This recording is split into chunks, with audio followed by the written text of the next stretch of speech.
আসসালামু আলাইকুম রহমতুল্লাহি ওয়া বারাকাতুহু। দর্শক, আপনারা কেমন আছেন? আশা করি আলহামদুলিল্লাহ সবাই ভালো আছেন।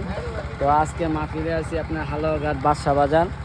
তো মাহফিলে আছি, বর্তমানে এখনো মাল বানানো হয়নি, দোকানটা সাজাইছি। দোকানের নাম হচ্ছে মাশাআল্লাহ, দেখতে পাচ্ছেন, নাম হচ্ছে মাশাআল্লাহ। খাবার খাবেন আলহামদুলিল্লাহ, স্বাদ হবে আলহামদুলিল্লাহ। দোকানের নাম হচ্ছে মাশাআল্লাহ। আপনারা কষ্ট করে আমার দোকানের সামনে এসে সবাই খেয়ে নেবেন নিল্লাহ। এটা হচ্ছে আমার দোকানের নাম। এখন দুপুরে লাঞ্চ করতেছি, আছে ভাত, আছে মাছের তরকারি, আর মাল এখনও বানানি হয়নি। ইনশাআল্লাহ আসর আজানের দিক দিয়ে মাল বানানো স্টার্ট দিব। সবাই ভালো থাকবেন। আরেকটা জিনিস দেখতে পাচ্ছেন, পুরুষ মানুষের জীবন দেখেন কী অবস্থা। এটা হচ্ছে পুরুষ মানুষের জীবন, সারাদিন পরিশ্রম করে বাড়িতে ফিরবে।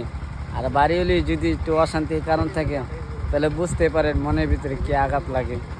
যাই হোক, মনে একটু কষ্ট আছে, তারপরও হাসি খুশি থাকি। এটা অনেক শুকরিয়া আল্লাহর কাছে, আলহামদুলিল্লাহ থাকি, ভালো থাকি, সুস্থ থাকি, 3 বেলা খাবার খাইতে পারি। আর এটা হচ্ছে গ্রামের পরিবেশ। তো সবাই ভালো থাকবেন আর আমার জন্য দোয়া করবেন। আল্লাহ হাফেজ।